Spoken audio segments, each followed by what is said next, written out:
I'm genuinely embarrassed at my ignorance, and it's confounding for me that I thought that I was on the side of the party of, truth and America first and patriots and caring about our veterans.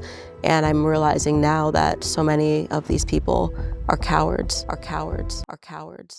MAGA family, I was on TikTok Live, and a fellow Trump supporter said that all he needed was my vote. I'll never be part of the MAGA family, and that I'm black, I'll never be accepted, but he just got my vote. Nah, that's crazy. I love MAGA Nation, I love the MAGA family, and that breaks my heart that someone would speak to me like that right after the election, that all I was a vote? Nah, I love all you guys, and I know most of you MAGA family members are not racist, and I love you guys, and I'll keep repping MAGA Nation, Trump 2024, but that really broke my heart that some guy would say that. Extremely heartbroken. It's amazing to me why we keep loving this country, and this country does not love us back, does not love us back, does not love us back. All right, you guys, I'll get right into this. A couple of weeks ago, I received a letter that changed my life, certainly changed the course of my life in politics. And I'm going to read you that letter now and let you know that the author of it is sitting across from me. It reads, "My name is Philip Turney. I am 77 years old today. On June 8th, 1967, I was just 20 years old when the gallant crew of the USS Liberty was savagely attacked. Our American flag was proudly flying on our ship in the Mediterranean Sea that day. The designation AGTR-5 was clearly painted on the bow, port, and starboard sides.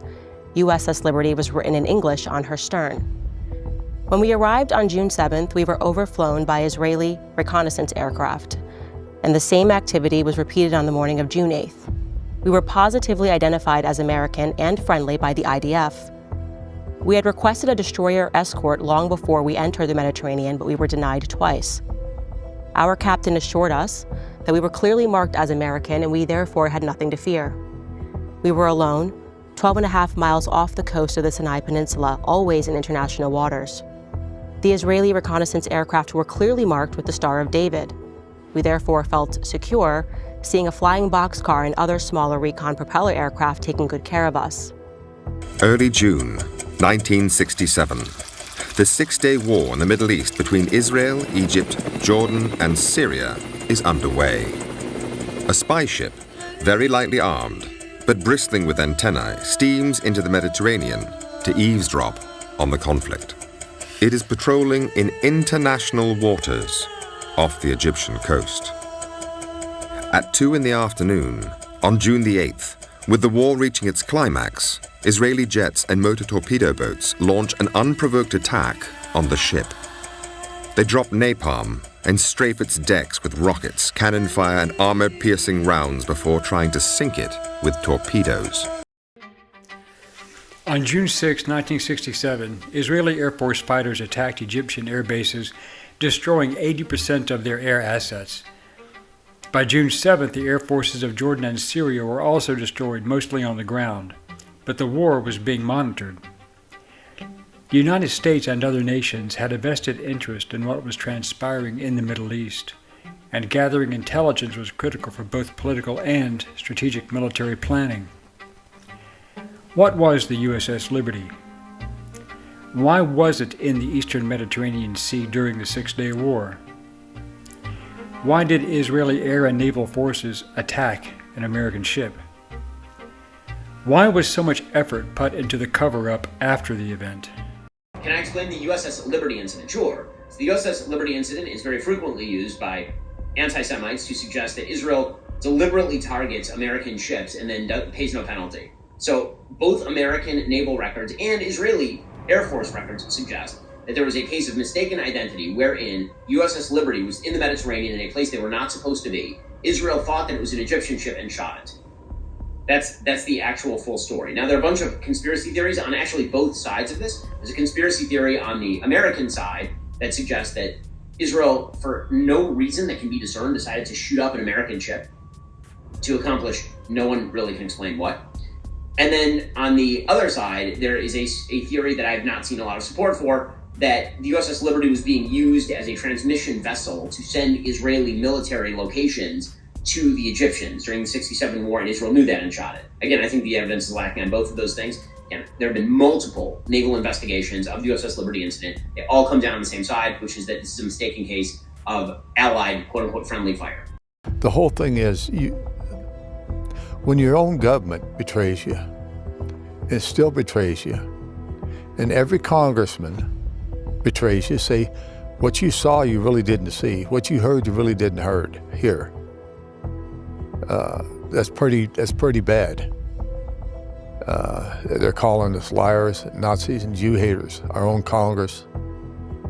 And I tell you what, I'd like to call out Charlie Kirk and Ben Shapiro with this conspiracy theory stuff. If you think it's a conspiracy, debate me live on TV. I'd be glad to debate you, and my shipmates would be there too if you want them. Debate us if you think it's a conspiracy theory. Or do you have the courage? I don't think you got the courage. I think you're cowards. Another problem was the identification issue, in that the Liberty, at 10,150 tons, was 5 times larger than the ship they claimed to have mistaken for the Liberty. Both ships had totally different profiles. In addition, if the attack was a simple error, why were the Israeli jets unmarked, bearing no Israeli symbols, carrying no national identification, in violation of international law? Had the F-4 Phantoms from the Saratoga not been recalled, the torpedo boats would not have been able to engage, and the majority of the men would not have been killed and wounded.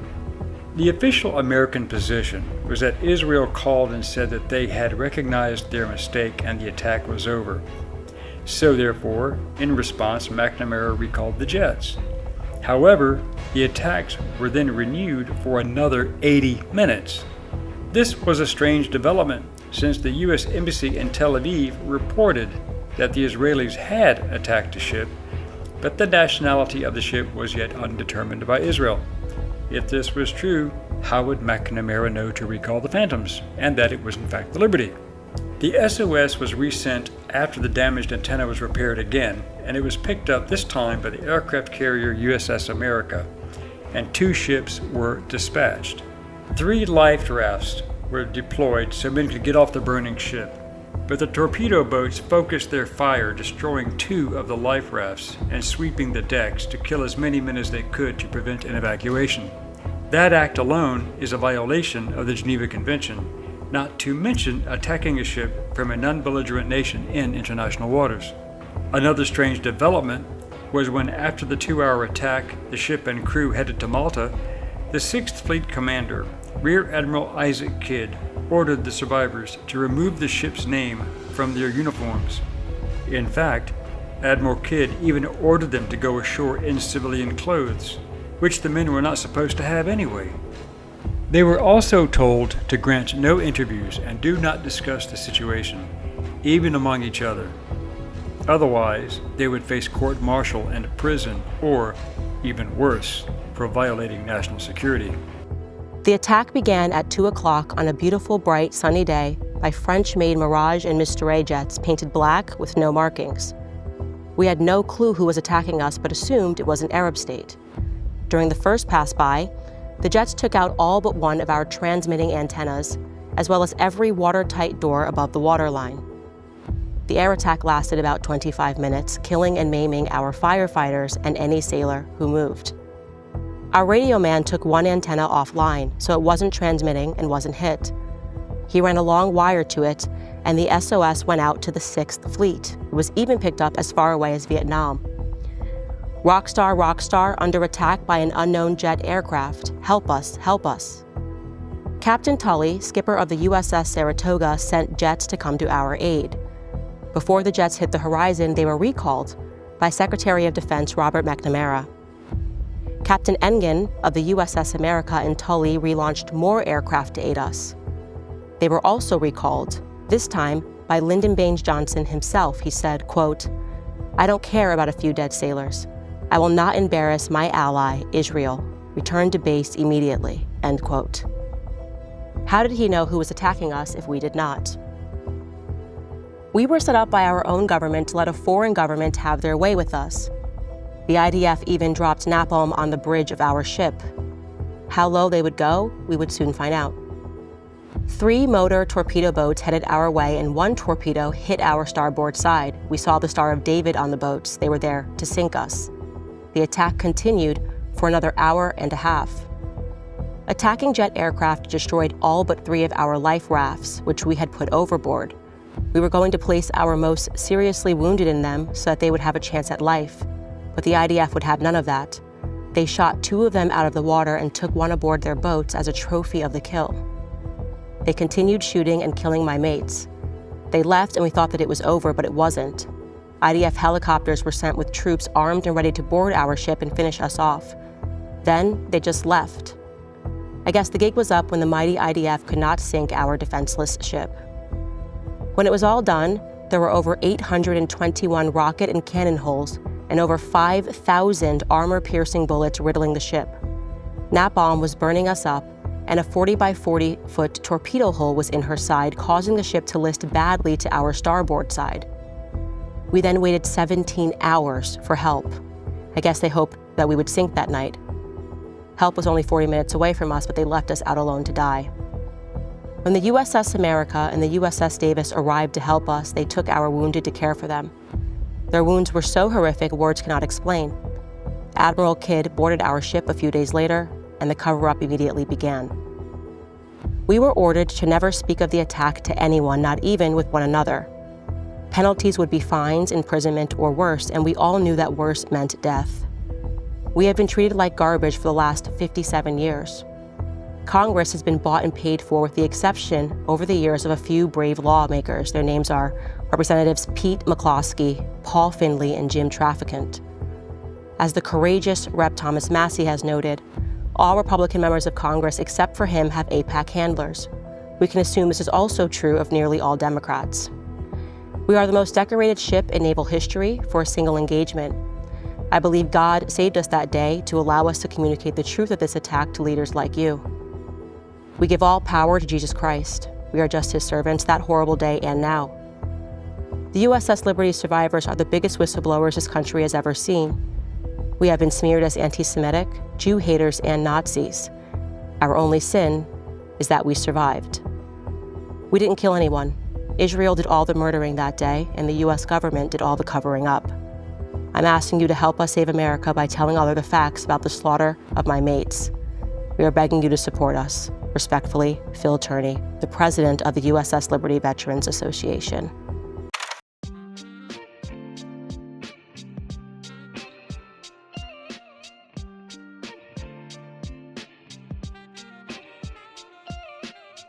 When I came into office, I promised to look at the world's challenges with open eyes and very fresh thinking. We cannot solve our problems by making the same failed assumptions and repeating the same failed strategies of the past. Old challenges demand new approaches. My announcement today marks the beginning of a new approach to conflict between Israel and the Palestinians. In 1995, Congress adopted the Jerusalem Embassy Act, urging the federal government to relocate the American embassy to Jerusalem and to recognize that that city, and so importantly, is Israel's capital. This act passed Congress by an overwhelming bipartisan majority and was reaffirmed by a unanimous vote of the Senate only 6 months ago. Yet for over 20 years, every previous American president has exercised the law's waiver, refusing to move the U.S. Embassy to Jerusalem or to recognize Jerusalem as Israel's capital city. Presidents issued these waivers under the belief that delaying the recognition of Jerusalem would advance the cause of peace. You survived what you believe to be a false flag attack, and yet we have people in America who get on stage and refer to them as our greatest friend and ally. I have said to people when they ask me, if this capital crumbled to the ground, the one thing that would remain is our commitment to our aid, and I don't even call it aid, our cooperation with Israel. That's fundamental. Were I a Jew, I would be a Zionist. And my father pointed out to me, I did not need to be a Jew to be a Zionist, for I am. Israel is essential to the security of Jews worldwide. And I say again, you need not be a Jew to be a Zionist. The fact is that since then, I've known every single prime minister, and it's been an honor. Formed strong working relations with each of them. And now, this is my 10th visit. Every chance to return to this great country, where the ancient roots of the Jewish people date back to biblical times, is a blessing. Because the connection between the Israeli people and the American people is bone deep. You survived what you believe to be a false flag attack, and yet we have people in America who get on stage and refer to them as our greatest friend and ally. You just like me because my daughter happens to be Jewish, right? She has a great husband, Jared, and I'll tell you what, Ivanka could not be happier, and she's very proud. The only bad news, I can't get her on Saturday. I call and call. I can't speak to my daughter anymore on Saturday, but that's okay. Oh, beautiful. That's beautiful.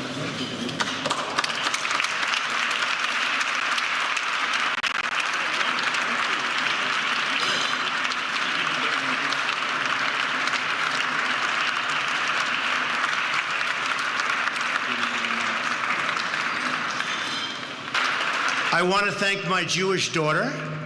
I have a Jewish daughter. This wasn't in the plan, but I'm very glad it happened. And by the way, I see Alan Dershowitz. Come on up here for a second, Alan. Wow. And I'd like to ask my friends, the pastors, to come up here. You know, Robert, and I have to say this to the other pastors, some of whom have been very kind, all of whom have been very kind. We've never had such evangelical Christian support. Jeff, come on up, Jeff. Come on up here, Jeff. You're the one that's doing such a good job legally to make sure all of this happens. But Robert Jeffress, I didn't know him, but I watched him, and I'd watch him on different shows, and I'd say, I like that guy. Man, he talks really great about me, and I like people that talk well about me. And he was saying, you know, he may not be the greatest Christian I've ever seen. He may not know the Bible quite as well as the rest of us. In fact, he may not know it very well at all. But that guy's a real leader, and he's going to do a job, and I appreciated that statement. I don't know if I should have, but I did. And I think we have led, because I think we've made more progress toward faith leaders. We got rid of the Johnson Amendment, which was a disaster. So I'd like to ask if, Robert, if you could say a couple of words, and if I could also ask Alan Dershowitz to say, and then we're going to sign a very important document. Okay, Robert, please. Thank you. It is true. I believe President Trump is the most pro-faith president in history when you look at what he has done for people of all faiths. And Mr. President, you know, Jewish and Christian believers alike believe what God said to Abraham in Genesis 12, that God would bless those who bless Israel, and he would curse those who curse Israel.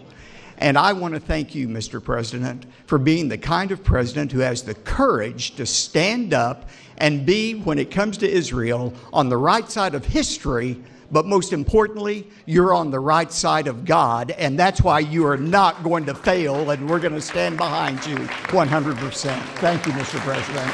Thank you, Joe. Great. For 65 of my 81 years, I have spent at universities all over the country and all over the world.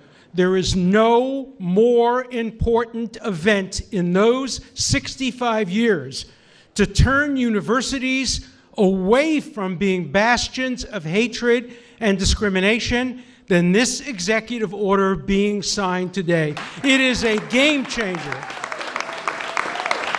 It will go down in history as one of the most important events in the 2,000-year battle against anti-Semitism.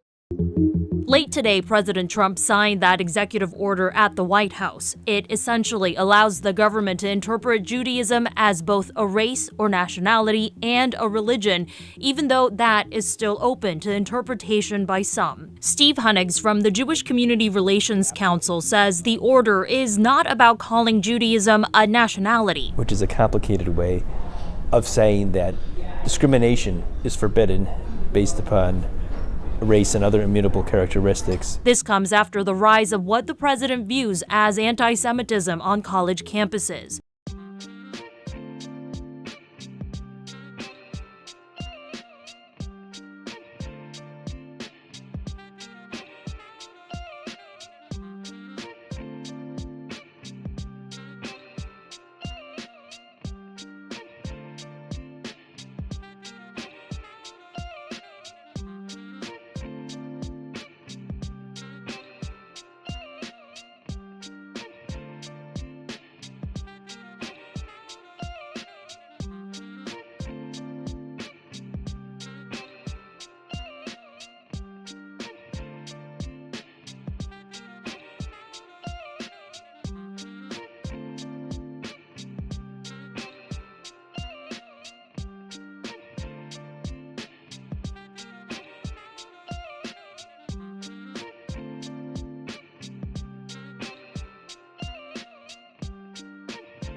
You can convert to Judaism. You can't convert to a blood family. You cannot convert to a race. Judaism is a religion. That's all it is. Judaism is a religion. That's all it is. Judaism is a religion. That's all it is. Israel has to defeat her. I really believe that it's a disaster for Israel. And you know why, and you've heard her statements. We're going to take back our country, and we're going to make Israel great again, and we're going to make Israel great again. And we're going to make Israel great again. So you survived what you believe to be a false flag attack, and yet we have people in America who get on stage and refer to them as our greatest friend and ally. I mean, how does that make you feel to just even hear that, to hear people say they're our greatest friend and ally? And by the way, I want to be clear, I count myself among those people. For the first 6 years of my career, I genuinely had no idea. It goes down as one of the darkest days in U.S. Navy history. 57 years ago this week, for reasons still not completely understood, Israel attacked the Navy ship USS Liberty, killing 34 sailors. Mike Gooding talked to some local survivors, new at 5:30. It's like a hot potato. Nobody wants to touch it. That's a fact. It's become a forgotten chapter in Navy history. On June 8, 1967, during the Six-Day War, without warning, Israeli jets and torpedo boats launched an attack on the unarmed, non-combatant American technical research ship USS Liberty, killing 34 crew members, wounding 171 others. Both the Israeli and U.S. governments later conducted inquiries and issued reports concluding the attack was a mistake. This was not an accident. Former Liberty sailors Terry McFarland and Jim Smith are convinced the full story has still never been told. And the government's waiting for us all to pass on so they don't have to deal with the USS Liberty and the Liberty Veterans Association anymore, and they can just bury it. Well, what I can tell you is that this has completely changed a lot for me.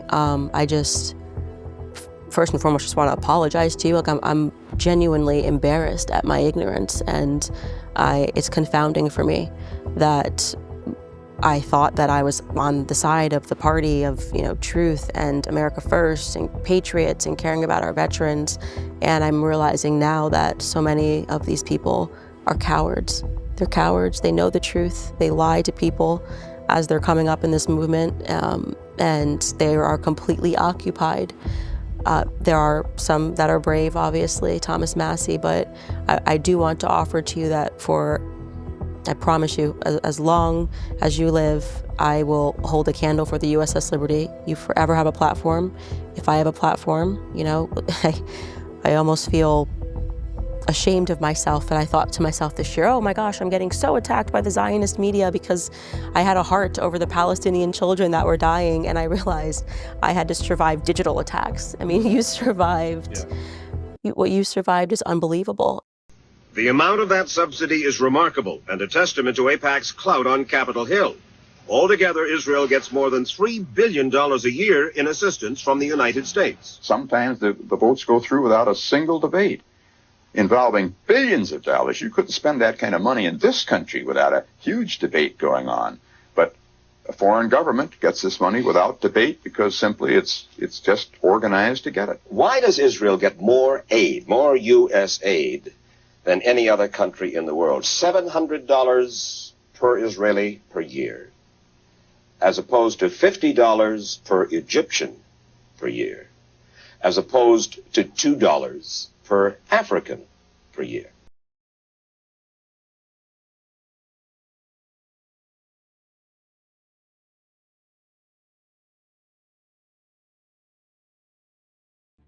Often the debate comes up, who was the best and who was the worst president of the United States? Many people have their opinions, and there were many methods by which to gauge those responses. However, when it came to subterfuge, lying, intimidation, hypocrisy, bigotry, fraud, and possibly murder, few can touch President Lyndon Baines Johnson. Who was Lyndon Baines Johnson? Why is he both reviled and also revered, depending upon who you talk to? I want to speak a bit about Lyndon Baines Johnson because there is a picture that seems to be emerging, and so I guess I'll sort of ask questions because there's other big events from around that time period that are similarly classified in a way that doesn't really make sense. Lyndon Baines Johnson, the nation did not vote for him to be president of the United States, obviously. Yes. JFK was assassinated, and it is a fact that prior to his assassination, he was adamant that he wanted AIPAC, which I think was going by a different name at that time, to register as a foreign agent, and that they had ignored his demand that they register as a foreign agent. And then when he was shot a couple of months later, he no longer had to register. They no longer had to register as a foreign agent. It is also a fact that leading up to his death, he was having fights, which they have not declassified, arguments with the Prime Minister of Israel at that time, Ben-Gurion. They have, again, not declassified any of those conversations, so we don't know what it was that they were arguing about, but I would imagine Lyndon Baines Johnson would have known that he had this sort of contentious relationship, obviously, with them trying to implement AIPAC and not wanting it to be registered as a foreign agent, and obviously him having arguments as the number 2 guy. You would think that he would know this. And before Muammar Gaddafi, the president of Libya, was murdered by us, arming insurgents, he gave a speech in front of the UN where he demanded that they investigate the killing of JFK, and he said, everybody knows that he was trying to stop their nuclear armament. He spoke about the nuclear reactor, and he had heavily suggested in that speech in the UN that that was perhaps that could have been the reason that he was arguing with the prime minister. Of course, we'll never know. And so it's quite shocking to know that information, to realize that JFK got killed, and to also know that the person who allegedly shot him, Lee Oswald Harvey, said he didn't shoot him, didn't kill him, and then he was shot by a guy named Jacob Rubinstein, who Muammar Gaddafi alleges was also an Israeli national. Maybe he had dual citizenship, I'm not sure, because again, we don't have the files. I'm just speaking about what has been said in the public sphere. It's kind of shocking that Lyndon Baines Johnson would be such an ally to Israel, so much so that he would tell people, I don't care if American sailors die, I'm not going to embarrass Israel, which means he didn't inherit JFK's frustration with the nation. He did not. If you remember, he says, you had a friend in JFK of Israel, but I'm going to be a much better friend. You have a better friend than you ever did. You know what, actually, I don't know if you had read this article. This really shocked me. This was published in the Jerusalem Post in 2008. The article is entitled, "A Friend Indeed." I'll just read a bit of it. A few weeks ago, the Associated Press reported the newly released tapes from U.S. President Lyndon Johnson's White House office, which showed LBJ's, quote, personal and often emotional connection to Israel. The news agency pointed out that during the Johnson presidency, the United States became Israel's chief diplomatic ally and primary arms supplier. But the news report does little to reveal the full historical extent of Johnson's actions on behalf of the Jewish people in the state of Israel. Most students of the Arab-Israeli conflict can identify Johnson as the president during the 1967 war, but few know about LBJ's actions to rescue hundreds of endangered Jews during the Holocaust, actions that could have thrown him out of Congress and into jail. Indeed, the title of righteous Gentile is certainly appropriate in the case of the Texan, whose centennial year is being commemorated this year. It then goes on and speaks about how he, while serving as a young congressman, arranged for visas to be supplied to Jews that were in Warsaw and oversaw the apparently illegal immigration of hundreds of Jews through the port of Galveston, Texas.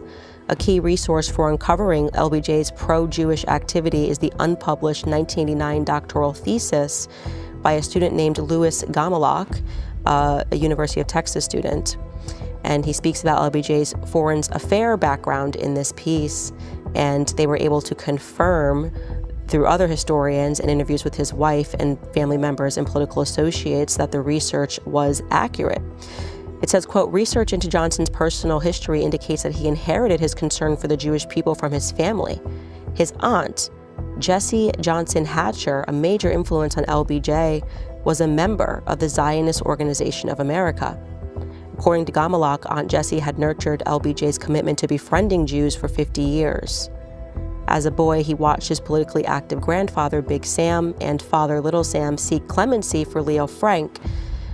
This says the Jewish victim of blood libel. He's actually, he murdered a young Catholic girl during Passover in 1913. I'll have to fact check that. But they present him as a victim of a blood libel. Johnson's later told friends that Lyndon's family hid in their cellar, while his father and uncle stood guard with shotguns on their porch in the case of the KKK attacks. So they say that he often cited Leo Frank's lynching as a sort of his opposition. But it's interesting because people, I don't think, knew this, that LBJ was Jewish, that his aunt was involved in the Zionist organization, and also that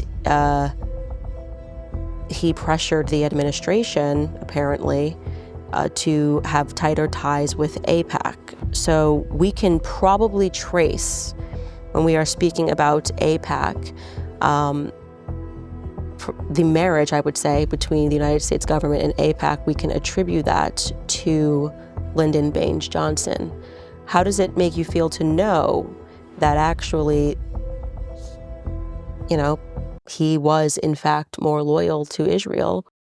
What's your thoughts? Please be respectful with your comments. Also, please click the like, click the notification bell, and subscribe to this channel.